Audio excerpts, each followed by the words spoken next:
Bienvenue dans le débat sur France 24 consacré à la réforme des retraites. C'est le jour J pour le vote des motions de censure contre le gouvernement après l'adoption du 49.3 pour faire passer la réforme. L'Assemblée nationale a rejeté donc la motion transpartisane. Elle a rejeté, donc il a manqué 9 voix. Elle est donc rejetée. Charles de Courson, leader du groupe Lyot à l'origine de la motion de censure transpartisane, a évoqué un déni de démocratie et l'injustice de la réforme des retraites. On va revenir sur cette séquence politique, sur l'ampleur de cette crise, justement, crise politique, voire institutionnelle. Que va-t-il se passer ensuite? Le Conseil constitutionnel peut-il revenir sur le texte? Que va-t-il se passer du côté des syndicats? L'union syndicale va-t-elle tenir? Quid des manifestations et des grèves? Vont-elles se poursuivre? Comment relancer le quinquennat d'Emmanuel Macron? Comment le président peut-il reprendre la main? Elisabeth Borne est-elle encore légitime? Que va-t-il se passer chez les Républicains? Bref, quelles leçons tirer encore de ces derniers mois et même de ces dernières heures? Eh bien, on va en débattre avec mes invités. J'ai le plaisir d'avoir à mes côtés Anne-Marie Le Pourrier. Bonsoir. Bonsoir. Vous êtes constitutionnaliste. Merci d'être avec nous. En face de vous, Claude Veil. Bonsoir. Bonsoir. Journaliste politique indépendant. Merci d'être là. Jean-Sébastien Ferjou est à côté de vous. Bonsoir Jean-Sébastien, directeur et fondateur d'Atlantico. Et puis nous avons Michel Soudet ce soir avec nous. Bonsoir. Bonsoir. Rédacteur en chef adjoint à Politis. Je voulais qu'on écoute quelques réactions, mais comme on vient d'apprendre à l'instant, donc la motion de censure transpartisane a été rejetée, on va tout de suite à l'Assemblée nationale retrouver notre envoyé spécial, Karim Akiki. Karim, racontez-nous, il semble que c'était très très serré. Très serré, hein. Le suspense était jusqu'au bout. Il a fallu 9 fois. Il a manqué 9 fois pour que cette motion de censure puisse être adoptée. Eh bien, ces 9 fois étaient discutées tout au long de l'après-midi. Hein. Nous avons vu le suspense s'installer. Nous avons vu également des députés LR qui rejoignaient cette motion de censure. Nous annonçons de plus en plus ici dans la salle des pas perdus ou la salle des 4 colonnes juste à côté qu'ils allaient voter pour la motion. Eh bien, jusqu'au dernier moment, il leur a manqué ces 9 voix. J'ai parlé avec un député, le député de la Moselle, monsieur Di Filippo, qui fait partie des frondeurs qui ont décidé de voter cette motion. Eh bien, à l'intérieur du LR, il y a eu beaucoup de discussions à l'intérieur du parti. Eh bien, ils n'ont pas réussi à obtenir le nombre de voix souhaité. C'est pour cette raison que cette motion a été rejetée, mais d'une courte tête. Il a manqué, que vous le disiez, 9 voix. La question qui se pose, et vous voyez autour de moi, il y a beaucoup d'effervescence ici dans la salle des pas perdus. Eh bien, c'est le devenir politique du parti Les Républicains. Ils vont devoir se retrouver, discuter entre eux, trouver une ligne commune, car ce vote, cette motion de censure, est indéniablement, disait l'un des députés, une ligne de fracture à l'intérieur de ce groupe. Ils devront également discuter de leurs priorités. Est-ce qu'ils font partie de l'opposition ou sont-ils encore dans la majorité? En attendant, les autres députés de gauche ont exprimé leur déception en disant que la partie n'était pas finie, évidemment, et que le prochain recours qui sera déposé par les députés, eh bien, ce sera devant le Conseil constitutionnel qui, lui, devra décider ou devra en tout cas émettre un avis pour savoir si cette loi est conforme à la Constitution. Merci Karim Akiki, donc en direct de l'Assemblée nationale. Et on va tout de suite écouter Elisabeth Borne parce qu'elle a défendu son projet dans l'hémicycle il y a quelques instants. Ce sont des députés qui dénient son rôle au Parlement et affirment que la rue est plus légitime que les institutions. La démocratie parlementaire aura le dernier mot. C'est elle qui a permis de forger ce texte, de l'améliorer, de l'enrichir par des propositions de l'Assemblée nationale comme du Sénat, des propositions de la majorité comme des oppositions. Claude Veil, votre réaction face à cette séquence? D'abord, bon, manifestement, ça s'est joué à 9 voix, donc il n'y a pas eu suffisamment de LR qui ont voté finalement pour retoquer, qui ont voté la motion de censure afin que le gouvernement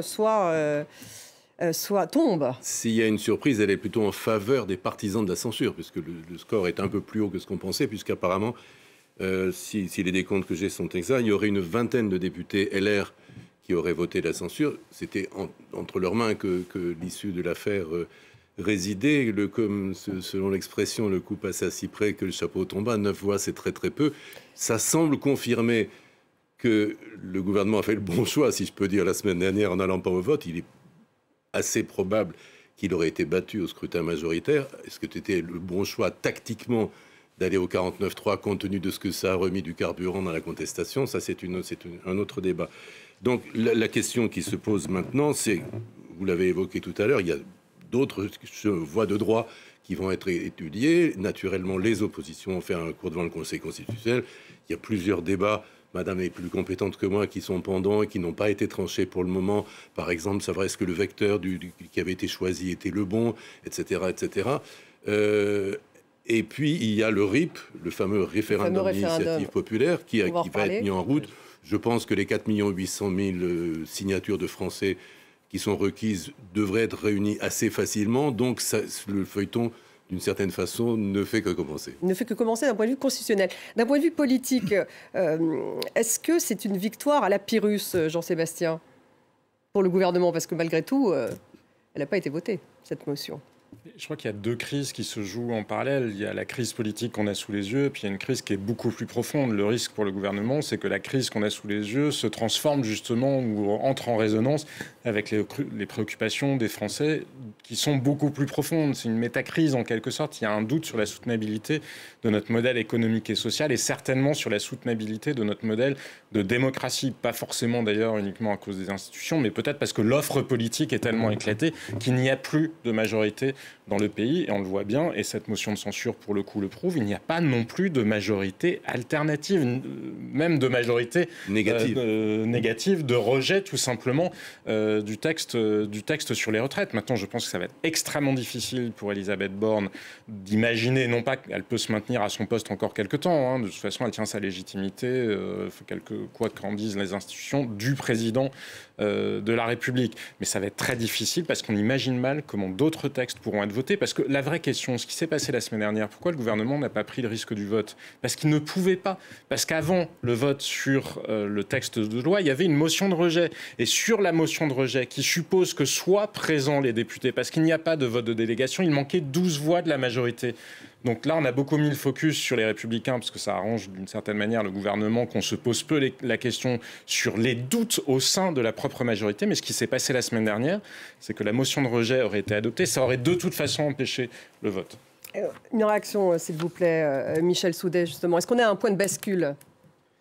Un point de bascule, ce qui se dit quand même, c'est que le gouvernement n'a plus véritablement les moyens de se faire entendre. Il peut avoir des majorités ponctuelles, mais à la fois sa légitimité par rapport à une ambiance générale, par rapport aux souhaits des Français ou autres, et le nombre de mensonges et de virages pris montre que sa parole n'est plus véritablement crédible. Donc il va avoir beaucoup de mal à gouverner et 4 ans, ça va être long. 4 ans, ça va être long. Raquel Garrido est avec nous, députée La France Insoumise en direct de l'Assemblée nationale. Merci beaucoup d'être avec nous pour une réaction à chaud. Justement, votre réaction à cette motion de censure qui a été rejetée de justesse.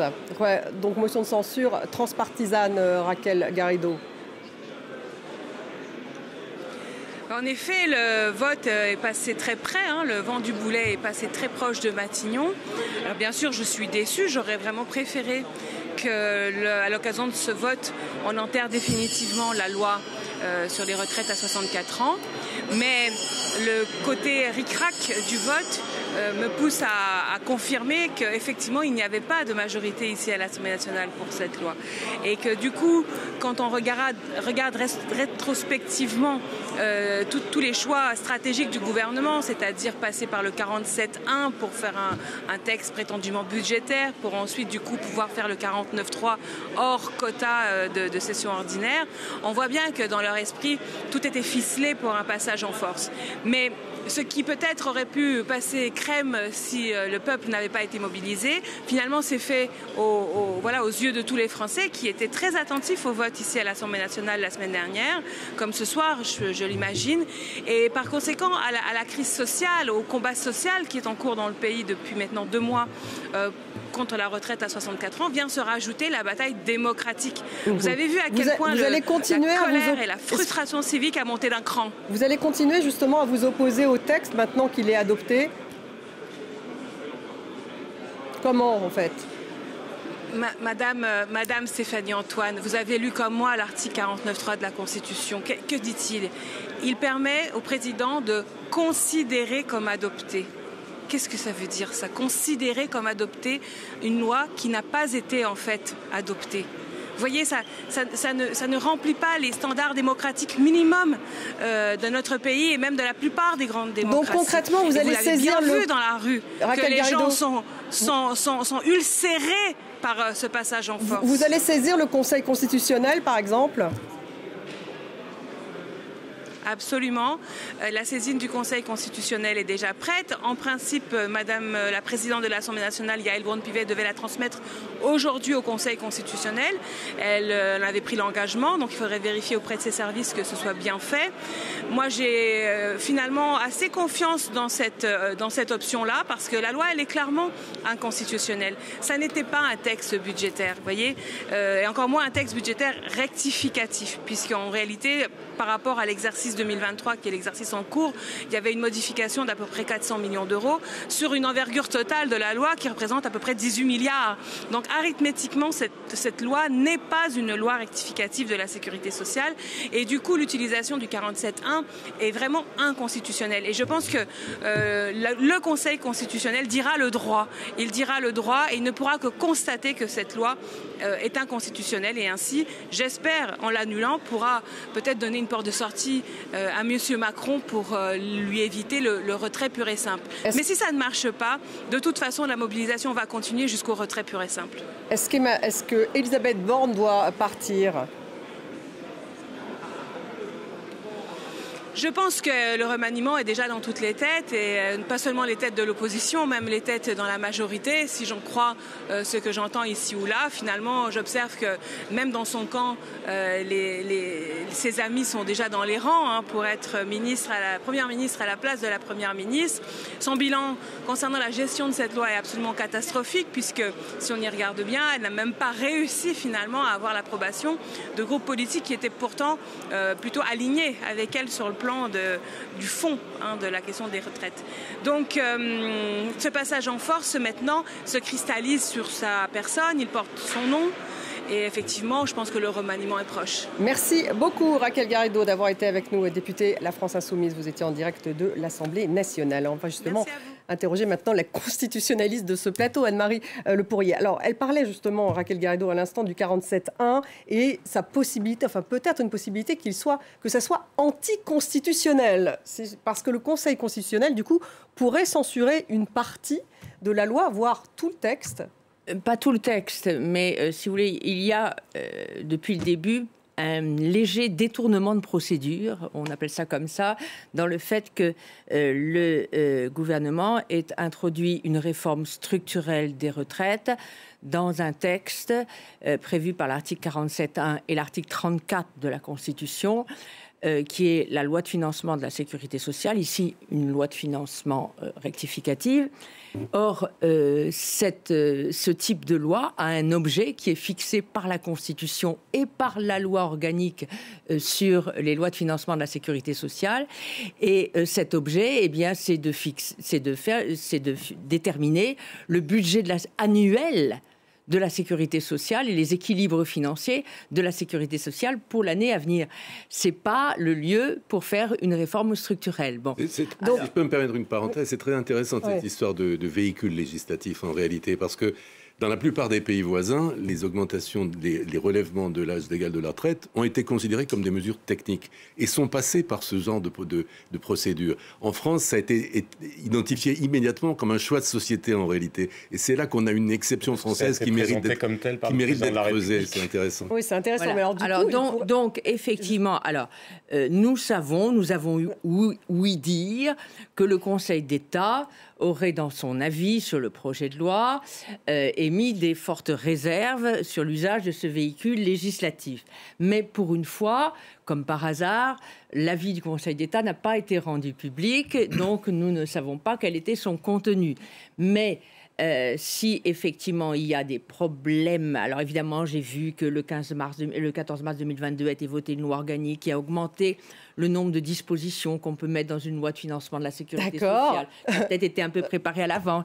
Mais en tout état de cause, il n'est pas impossible que le Conseil constitutionnel dise c'est un cavalier, ça n'a pas sa place dans une loi de financement de la sécurité sociale, et donc, en tout cas au moins certaines dispositions, et qu'il invalide. C'est pas... Mais simplement, est-ce qu'il aura le courage lui-même de le faire? Ça, je ne sais pas. Mais enfin, il pourrait ne pas avoir le courage de le faire, mais il y a un problème. Il pourrait ne pas avoir le courage de le faire, le Conseil constitutionnel. Il y a plusieurs mesures qui sont clairement... bien que les juges constitutionnels mesurent l'impact politique de ce qu'ils font aussi. Et le plus vraisemblable, c'est que le Conseil constitutionnel émette un jugement de Salomon, on enlève quelques dispositions. Mais enfin, là comme c'est l'article 2, par exemple, un cavalier législatif habituel. Ouais. C'est sur l'index senior. En plus, cet article 2 a été battu. C'est le seul qui a eu un vote contre complet à l'Assemblée nationale, et le gouvernement l'a rétabli en l'envoyant au Sénat. Et donc, finalement, on se retrouverait avec un texte modifié. C'est pas impossible. La question, c'est est-ce que le Conseil constitutionnel touche à la mesure phare, à ce qui est le cœur de la réforme, les 64 ans. L'âge légal, tout tourne autour de cette notion de l'âge légal, puisque le choix qui a été fait par le gouvernement dès le départ, le choix cardinal et qui a organisé toute la suite de la discussion, c'est de placer cette mesure d'âge au centre. On aurait pu procéder d'autres façons, on aurait pu procéder par le nombre de trimestres comme la loi Touraine, on a choisi la mesure d'âge.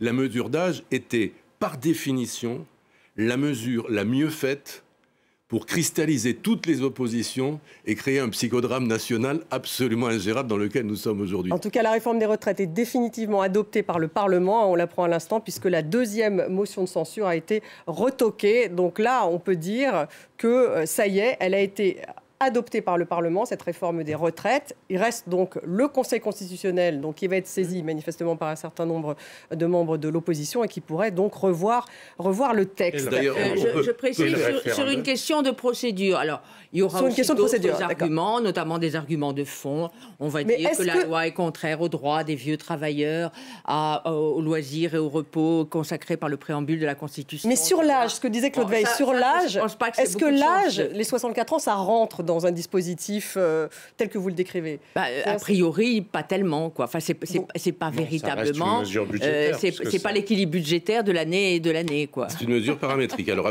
la question est de savoir si c'est une mesure d'effet immédiat ou si c'est une mesure suffisamment engageante sur le long terme pour qu'elle justifie un autre parcours législatif. C'est plus complexe que ça. Je précise que... Mais on ne va pas rentrer trop dans les détails parce qu'on a compris en tout cas. En réalité, la question, elle est politique. On peut... Exactement, elle est politique. Jean-Sébastien Ferjou, est-ce que, là je reviens à ma première question, est-ce que c'est une victoire à la Pyrrhus? Parce que ça y est, la réforme des retraites, elle est définitivement adoptée par le Parlement. On a vu donc, est-ce que c'est quand même une victoire ce soir pour le gouvernement, pour Elisabeth Borne et pour Emmanuel Macron?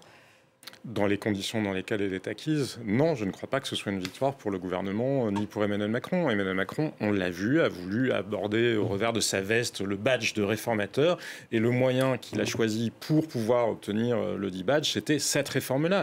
Alors que, comme le soulignait Claude Veil, finalement, on aurait pu prendre des mesures, et c'est ce qui avait du reste été fait auparavant, sur des mesures paramétriques, on aurait pu prolonger le nombre de trimestres. C'est une véritable défaite politique parce qu'il y a au-delà de cette loi-là, qu'est-ce qui pourrait être voté désormais? Alors le gouvernement dit ici, il va y avoir des textes qui pourraient réunir des majorités, mais on voit bien que chez les Républicains, parce que c'est très frappant, le nombre de voix des Républicains, a priori 19 qui ont voté la motion de censure qui avait été déposée par le groupe Lyot, il n'y a plus, de toute façon, je ne crois pas qu'il y aura des majorités à l'avenir, en tout cas pour le gouvernement d'Elisabeth Borne. Donc on va se retrouver face à une impasse. Là, on est dans une impasse, je vous dis, en courant le risque de transformer une crise qui avait un objet... C'est un peu ce qui s'est passé, souvenez-vous, avec les Gilets jaunes. Le début de la protestation sur les Gilets jaunes, c'était sur la taxe carbone et la fiscalité des carburants. Et puis c'est devenu une crise systémique, en quelque sorte, la remise en cause du modèle tout entier. Et là, je pense qu'on est exposé exactement au même risque. En politique et dans le jeu institutionnel, comme en mathématiques, il y a des équations sans solution. J'ai peur que les Français aient contribué à mettre sur la table une équation très très compliquée à résoudre. Pourquoi? Parce que souvenez-vous que l'an dernier, il y a 9 mois, quand on en discutait ici, on disait au fond les Français en avaient marre du jupitérisme, de la toute-puissance de Macron et de sa majorité absolue. Ils ont voulu l'obliger à faire des compromis. Bim, la première grande loi qu'il essaie de construire sur un compromis, et un compromis comme sur le terrain de l'autre, puisque en gros, il a repris la vieille proposition de LR en disant on va la construire ensemble. Et sur ce terrain-là, il échoue. C'est-à-dire qu'on voit bien qu'il est extraordinairement difficile de construire des majorités d'idées, comme disait Edgar Faure, à l'intérieur de la Ve République. C'est extrêmement compliqué. Et deuxième, parce que comme disait Mitterrand, les oppositions, c'est fait pour s'opposer. Donc la coalition des oppositions, aujourd'hui, étant majoritaire. Mais les oppositions sont elles-mêmes incompatibles. C'est-à-dire que tout le monde voit bien qu'il n'y a pas de majorité alternative. Et d'ailleurs, tout l'après-midi, les gens de LR ont dit les gens de la France Insoumise ont dit naturellement, nous ne voulons pas du tout gouverner avec Mme Le Pen. Et Mme Le Pen leur a renvoyé la politesse. Donc en réalité, il y a une majorité relative et il n'y a pas de majorité absolue même pour faire tomber le gouvernement, mais il y a une coalition d'opposition qui rend l'espace de la gouvernabilité totalement étriqué. Donc aujourd'hui. C'est une impasse, Michel Soudet. Oui, non. Non, pourquoi c'est pas une impasse? Michel Rocard a gouverné comme ça, à coup de avec le 49.3, avec une majorité relative. Simplement, maintenant, depuis 2008, le 49.3 n'est utilisable que pour les lois de finances et de financement. Elle l'a déjà utilisé 11 fois, Elisabeth Borne. Et une autre loi par session. D'où le contournement par le 47. Une majorité relative, c'est pas un drame. Hein. Ah, c'est pas un drame pour vous. Donc il peut continuer, vous pensez, Emmanuel Macron? Il va godiller comme il a toujours fait. Hein. Regardez, ça a commencé la semaine dernière. Le projet de loi qui visait à réunir l'autorité de sûreté nucléaire avec un autre organisme n'a pas été adopté par l'Assemblée nationale. Donc moi, je pense que le sujet... Donc vous parlez de paralysie, en fait. Il n'y a pas de majorité relative.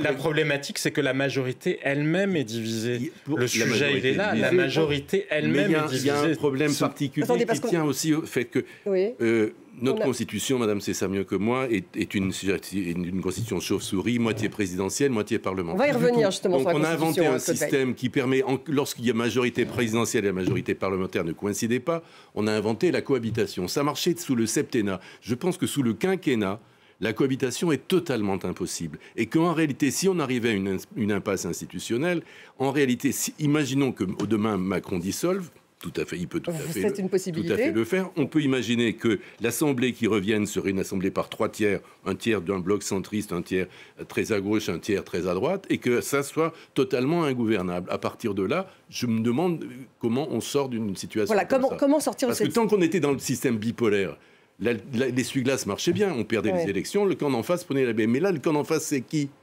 Comment en sortir? Alors justement, avant de revenir sur cette question, on retrouve tout de suite Julien Audoul, député Rassemblement National, qui est avec nous en direct de l'Assemblée nationale. Bonsoir à vous. Merci d'être avec nous pour réagir à chaud. Donc on a appris que la motion de censure que le RN a déposée a également été retoquée. Ça fait donc 2 motions de censure retoquées. Votre réaction ce soir?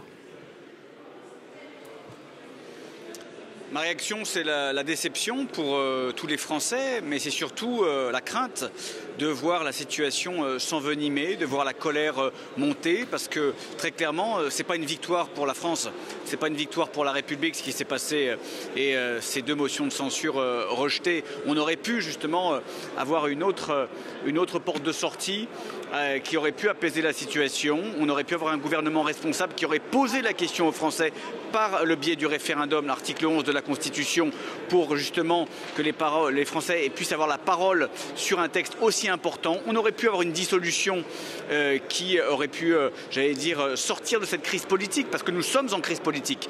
Le 49.3 a alimenté la crise politique, a alimenté la fracture entre le pouvoir et le peuple souverain. Ça ne va pas s'arrêter, malheureusement. Et nous disons à nos compatriotes de rester mobilisés sans violence. La violence. Donc quand vous dites, pardonnez-moi, quand vous dites, Julien Audoul, rester mobilisé, ça veut dire rester mobilisé dans la rue? Parce qu'on ne vous a pas vraiment vu, le RN, dans la rue. Une réforme inique. Mais vous savez, nous avons des dizaines, voire des centaines de milliers de sympathisants qui sont descendus dans la rue, qu'ils soient syndicalistes, qu'ils soient travailleurs, qu'ils soient sans emploi ou autres, qui sont mobilisés partout dans le pays. Nous avons des élus qui sont aussi mobilisés, qui ont manifesté dans tous les cortèges. Vous savez, il n'y a pas que les manifestations parisiennes, mais ce qui est important aujourd'hui, c'est de sortir de cette crise. La crise est toujours importante. Il y a une fracture qui n'est pas réparée et qui ne sera pas réparée entre ce pouvoir et le peuple français. Donc très clairement, clairement, il faut que le pouvoir l'entende, il faut que M. Macron, depuis 6 ans, il n'a jamais écouté les Français, il faut qu'il écoute, parce que la situation est explosive. Donc soit un référendum, soit une dissolution, soit le retrait de ce texte qui est impopulaire, qui est rejeté par une large majorité de nos compatriotes. Référendum, quand vous dites référendum, est-ce que vous parlez du référendum d'initiative partagée qui est aussi une possibilité devant le Conseil constitutionnel, pardon ? Non, je parle du vrai référendum. Vous savez, le référendum d'initiative partagée, ça a été un peu une combine sous Nicolas Sarkozy pour qu'il n'y ait pas de référendum qui aboutisse. Il faut, article 11 de la Constitution, réunion au Conseil des ministres, et on déclenche un référendum sur un texte qui va avoir un impact sur des dizaines de millions de Français, dans leur vie, dans leur chair, pour leur espérance de vie en bonne santé, pour leur pension de retraite. Ça ne peut pas être tranché par 49.3. Enfin, il faut bien que le gouvernement l'entende. Aujourd'hui, ce gouvernement, il faut bien le dire, a perdu son assise. Madame Borne est carbonisée, elle n'a plus aucune légitimité. Il faut en changer. Il faut changer de méthode, il faut tout changer aujourd'hui dans notre pays. Et on ne pourra pas se contenter de repartir comme avant.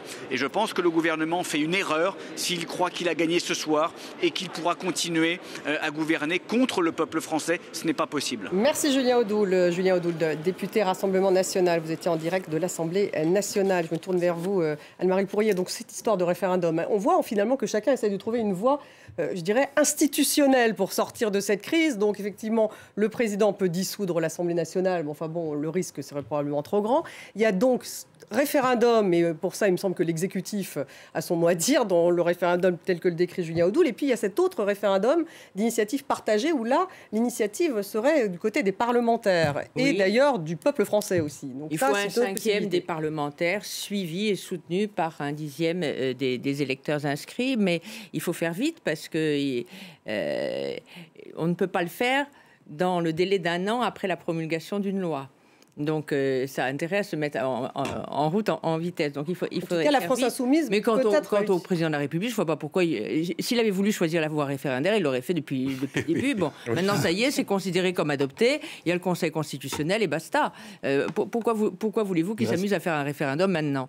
Ça n'a pas de sens. Juste un mot. Les solutions qui restent, c'est la solution non institutionnelle. C'est des manifestations et des grèves suffisamment massives pour que le président de la République ne promulgue pas la loi à l'issue de son examen au Conseil constitutionnel, comme ça s'était produit en 2006 avec le CPE. Voilà. C'est la seule solution immédiate qu'il reste, parce que le référendum d'initiative partagée, le délai est d'1 an pour recueillir les signatures, mais ça viendra toujours un peu trop tard, sauf à déclencher immédiatement une procédure qui bloque la promulgation. Mais alors là, on pourrait même ajouter que la précédente réforme des retraites, la réforme de 2020, a aussi été votée en première lecture au 49.3 à l'Assemblée nationale et qu'elle est actuellement dans un congélateur législatif et on pourrait très bien à tout moment la ressortir et la remettre dans le circuit. Et il y avait aussi une forte opposition. C'était avant le Covid, on a un peu oublié. Beaucoup moins radicalisé.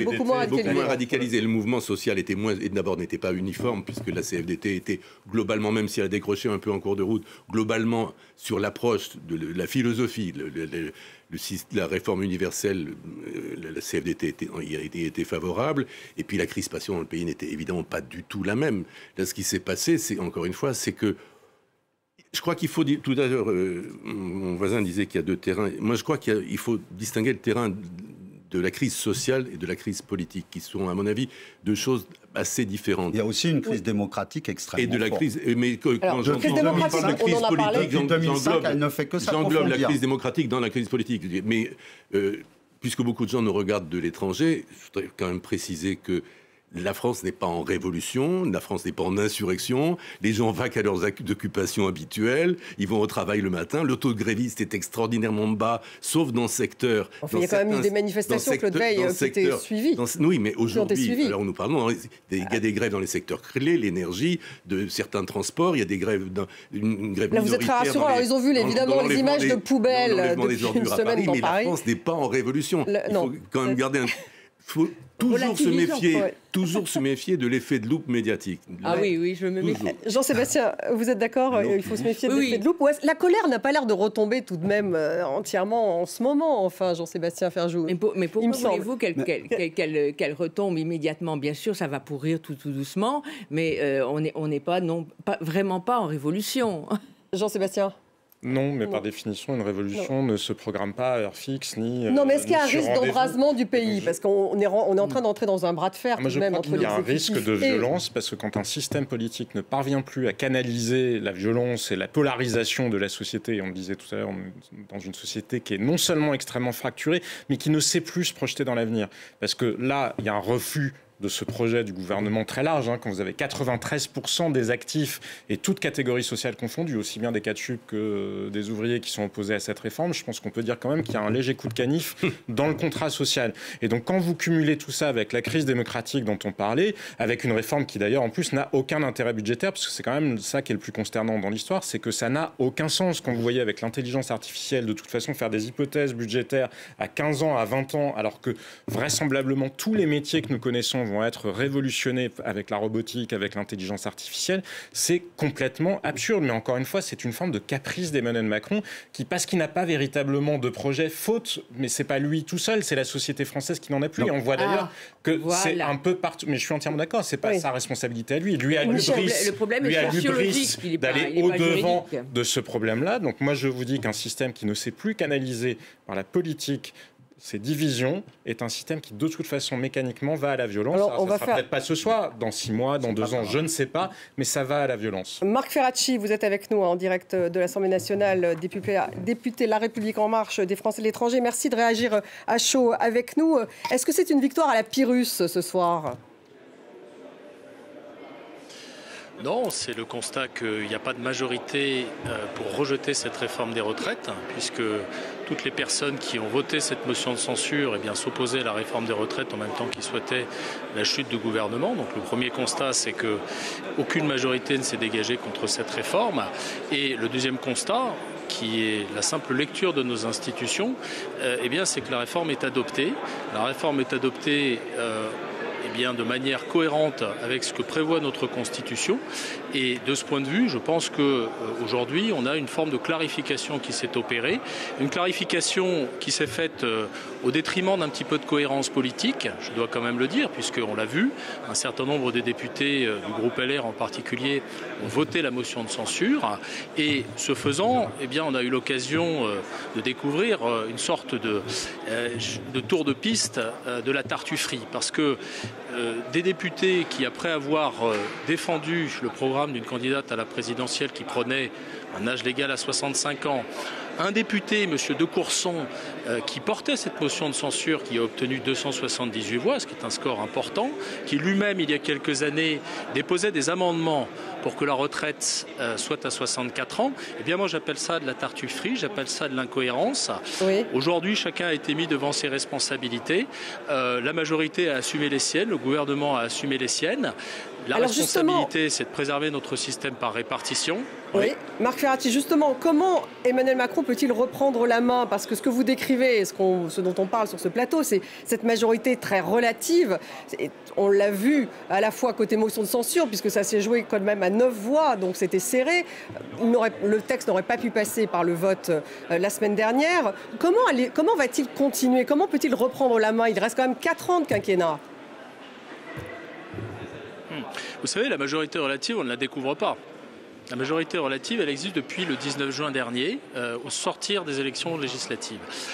Nous savons que pour faire adopter des textes, il faut trouver des compromis. Sur tous les textes... Mais là, vous ne l'avez pas trouvé. Hein. Là vous ne l'avez pas trouvé. Sur cette réforme qui était censée être la mère de toutes les réformes. Pardonnez-moi, je termine. Allez-y. Si je peux me permettre et si je peux terminer simplement ma phrase, sur tous les projets de loi ordinaires, je dis bien ordinaires, qui ne sont pas des textes budgétaires, nous avons trouvé des compromis, nous avons fait adopter ces textes. Vous me demandez comment est-ce qu'on reprend la main. Moi, je pense qu'on reprend la main en reprenant le fil de notre action, en continuant à discuter sur les projets de loi qui viennent. Demain, nous voterons sur le projet de loi relatif à l'accélération du nucléaire. J'espère que nous parviendrons à dégager une majorité. Dans quelques temps, nous voterons sur le projet de loi destiné à décarboner notre industrie. J'espère que nous trouverons une majorité pour le voter. Je pense qu'il faut reprendre le fil de l'action qui a été la nôtre, c'est-à-dire texte par texte, essayer de dégager des majorités. Sur ce texte, il y avait trop d'incertitudes du fait des incohérences que j'évoquais il y a quelques instants. Ces incertitudes, elles se sont au fond cristallisées à travers le groupe des Républicains, dont on peut constater aujourd'hui que c'est un groupe divisé. Mais moi, je pense que s'agissant de ce qui est de reprendre la main, eh bien on reprendra la main en agissant au service des Français. À un moment ou à un autre, et on l'a bien entendu durant ces quelques semaines autour du débat sur les retraites, il faut qu'on réponde aux Français quand ils manifestent des aspirations à travailler mieux. Il faut qu'on réponde aux Français quand ils manifestent des aspirations à mieux conjuguer leur temps professionnel et leur temps personnel. Et bien pour cela, nous avons des échéances qui viennent. Nous avons en particulier un projet de loi sur l'emploi et le travail qui sera probablement examiné avant l'été et dont j'espère que nous arriverons à convaincre un certain nombre de députés qui ne sont pas aujourd'hui dans la majorité de le voter, comme ça a été le cas sur tous les textes ordinaires, et je dis bien tous les textes ordinaires, depuis le début de ce quinquennat. Merci Marc Ferracci d'avoir été avec nous en direct de l'Assemblée nationale, député La République En Marche, des représentants français de l'étranger. Oui, je trouve qu'il y a quelque chose d'assez extravagant sur cette rhétorique de l'incohérence supposée des députés républicains qui ont voté la motion de censure. Ah oui, justement, les députés républicains, alors il y a quand même une crise dans ce parti. Non, mais il y a une crise, ça personne ne peut lier. Je ne sais pas qui a la durée de vie la plus longue désormais à son poste, Elisabeth Borne ou Éric Ciotti. Ça, il y a une crise chez les républicains, personne ne peut le nier. En revanche, mais moi je ne vois pas d'incohérence, mais dans les projets, à commencer par celui de François Fillon, il y avait 500 000 suppressions de postes de fonctionnaires. C'est une vision qui s'inscrivait sur la maîtrise totale des finances publiques. Réduire la droite à une vision technocratique sur un faux souci budgétaire, parce qu'on sait très bien que là, cette réforme, elle ne règle quasiment rien. François Bayrou lui-même le rappelait encore ce week-end, en oubliant la liberté des individus, la liberté de parcours, par exemple la capitalisation, les mesures en faveur de la famille. Non, pardon, moi je ne vois pas d'incohérence quand on est de droite à s'opposer à cette réforme-là, parce que cette réforme-là, c'est juste le pire de ce que la technocratie française produit. En tout cas, il a encore de l'espoir, si je comprends bien, Michel Soudet, à l'entendre le député, Marc Ferracci. Donc, il pense que Emmanuel Macron va pouvoir, justement, trouver des majorités, continuer à travailler. Il nous dresse un beau tableau rose de ce qui serait possible de faire, les aspirations à travailler mieux, donc on va pouvoir y répondre. Désolé, mais... l'Assemblée nationale, les politiques ne répondent absolument pas à ça, en aucune manière. D'ailleurs, dès qu'il suffit d'interroger un politique comme Bruno Le Maire ou autre, ils n'ont pas le pouvoir de dire il faut augmenter les salaires. Les patrons, écoutez, vous payez trop, vous payez moins. Ils n'ont pas ce pouvoir-là. Donc quand ils disent on va améliorer la qualité de vie quotidienne... Oui, parce qu'il y a la loi travail qui doit être discutée. On peut rêver. Ça aura autant d'influence que l'index d'égalité homme-femme qui n'a pas réduit l'écart de salaire en une vingtaine d'années. Mais c'est la vraie question. Regardez même la rhétorique qui a été adoptée par le gouvernement de dire il fallait faire ça, soit vis-à-vis de Bruxelles, soit vis-à-vis des marchés financiers. Mais alors manifestement, quand on lit ce que dit... Pardonnez-moi, mais Moody's, notation financière, qui dit aujourd'hui l'usage très contesté de l'article 49.3 par le gouvernement pour faire adopter sa réforme des retraites va, je cite, rendre difficile l'adoption de futures réformes. Et ça, c'est l'agence de notation financière Moody's qui le dit aujourd'hui. Stéphanie, le sujet, c'est qui agit encore, y compris par rapport aux agences de notation. Les analystes de chez Moody's ne travaillent pas différents de nous. Non, mais ce qui est intéressant, c'est que c'était la justification de cette réforme, c'était le financement. Financier, c'est totalement autre chose. Ce sont les 3 000 milliards d'euros de dettes sans compter leur bilan. C'est bien pour ça que je vous disais que quand on réduit la droite à ce faux souci d'équilibre budgétaire sur cette pseudo-réforme, ça n'a pas de sens. Et c'est surtout le fait qu'il n'y ait aucune perspective de croissance dans le pays, parce qu'on était endetté à combien en 1945 ? Oui. Alors, on était surendetté et en 1973, on n'était plus. Figurez-vous que la dette est un problème qui n'existe que quand on n'a pas de perspective. Alors, il nous reste 5 minutes. Un mot peut-être sur le mouvement social. Est-ce que l'unité syndicale va perdurer, Claude Weil ? C'est quand même quelque chose d'important. Le mouvement syndical probablement va perdurer assez longtemps et peut-être en s'étiolant tout doucement parce que les gens ne peuvent pas perpétuellement être en état de grève. Je ne crois pas à une insurrection généralisée. La véritable question, encore une fois, elle est politique, c'est est-ce que le gouvernement a encore une marge de gouvernabilité ? On peut imaginer 2 scénarios au fond. Le premier, c'est que le gouvernement, que Macron devienne une espèce de président empêché, où chaque fois qu'il avance un sujet, une majorité de blocage se met en place, et ça n'irait pas très loin. Il disait ça de François Hollande, me semble-t-il, le président empêché. Mais Hollande a été un président empêché parce qu'à l'intérieur de sa majorité, il y avait des gens qui lui mettaient des bâtons dans les roues. ça n'irait pas très très loin, à mon avis, ça déboucherait assez vite sur une dissolution. Et si l'Assemblée qui revenait était aussi compliquée à gérer, peut-être une démission du président de la République. L'autre hypothèse, c'est que, comment dire, sur ce terrain-là, les oppositions sont montées aux extrêmes. Jamais on n'entend des outrances verbales aussi absurdes, les gouvernements traités d'assassins, la France, les enfants de 4 ans dans les mines poussant les wagons, et on a tout entendu. Mais ça ne risque de a tout entendu. Et je pense que parce qu'il y a eu l'idée, cette fois on le tient. On est sur un terrain tellement favorable avec l'opinion publique derrière nous et un sujet qui fédère toutes les oppositions, cette fois on le tient. Et si le truc retombe, peut-être qu'il va y avoir derrière quelque chose qui pourrait ressembler à une éclaircie pour le gouvernement. C'est les deux hypothèses. Mais est-ce qu'il va retomber, Michel Soudet ? Moi, ce que je vois comme principale retombée, c'est pas le mouvement social va continuer un peu, peut-être il va s'étioler, mais ce qui va rester, c'est un formidable ressentiment de la colère. Et le ressentiment, ça se paye dans les élections qui suivent. Ça peut se payer Donc à qui ça va profiter ? De manière dramatique. À qui ça peut profiter ? À celles qui se planquent aujourd'hui à l'Assemblée nationale pour défendre la motion de censure du Rassemblement national. Marine Le Pen ne s'est pas mouillée. Elle a envoyé Laure Lavalette, qui à 2 ou 3 reprises a fait l'éloge de Marine Le Pen à la tribune de l'Assemblée nationale, sans jamais abattre ses cartes. Quelles mesures elle veut, quelle réforme des retraites elle aurait voulu, ou autre, tout ça, c'est dans le fond. Donc ça lui profite, Elle avait un projet que j'ai bien détaillé, mais qu'elle-même s'est bien gardée de détailler dans le détail, y compris quand elle prône la baisse de l'instruction générale de nos jeunes. Oui, ça profite à Marine Le Pen. Vous savez que Barack Obama a publié un tweet aujourd'hui en disant quel sens y a-t-il à demander à un diplôme universitaire pour exercer des professions qui n'en ont pas besoin. Donc je ne suis pas certain que ce soit une spécificité de Marine Le Pen. Mais moi je pense que ça ne profite à personne vraiment. On est dans un pourrissement. Les enquêtes d'opinion montrent que le Rassemblement national ne bénéficie pas particulièrement de la situation actuelle. Parce que je rebondissais tout à l'heure sur ce que disait Claude Veil, effectivement Emmanuel Macron est vraisemblablement un président empêché. Mais la question qui est dramatique pour la France, c'est qui ne serait pas un président ou une présidente empêchée de toute façon. Il n'y a plus de vision, l'offre politique est enlisée. Le problème, c'est que s'il devient un président empêché, personne ne peut l'empêcher. C'est le déséquilibre énorme de la Ve République, où 127 motions de censure ont été déposées jusqu'à ce jour.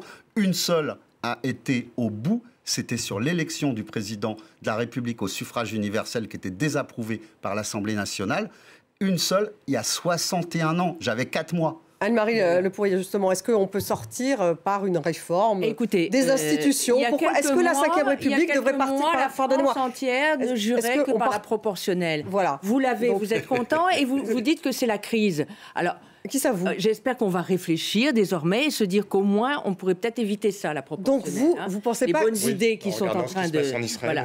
Parce que là ça va donc est-ce qu'il y aurait une solution institutionnelle ? Est-ce qu'il doit y avoir des réformes de la Ve République ? La solution institutionnelle, c'est que Macron finira son mandat en godillant avec des majorités. On l'a dit 10 fois déjà. Mais s'il n'y a plus de possibilité d'avoir des majorités aussi claires, c'est compliqué pour la. Il n'aura certainement pas de majorité très claire, mais l'essentiel est qu'il en ait une. Il y a quand même peu de sujets il va bricoler comme ça. Il y a peu de sujets qui créeront une cristallisation aussi forte, parce que, encore une fois, j'ai évoqué au début, la question des retraites en France est tellement existentielle. Il y a de l'idée en France que je ne partage pas, pardon pour mes citoyens, que la vie commence à 62 ans. Non, la vie commence pas à 62 ans, le travail c'est intéressant, c'est quelquefois très dur, donc...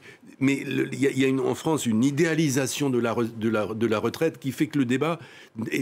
Donc pas de réforme des institutions intéressantes à vos yeux. Évidemment que les institutions sont irréformables.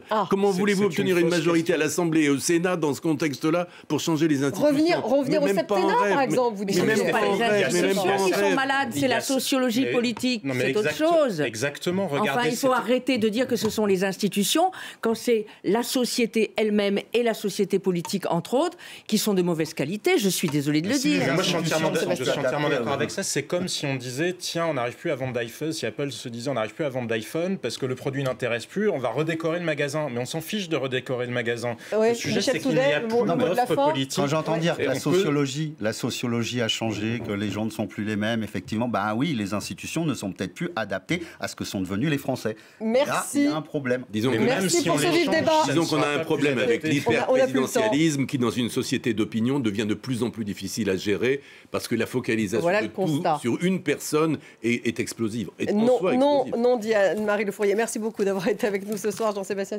Ferjou, Claude Veil, Michel Soudet. Merci donc aux différents députés qui ont participé à ce débat. Merci à vous tous de nous avoir suivis et vous restez avec nous sur France 24.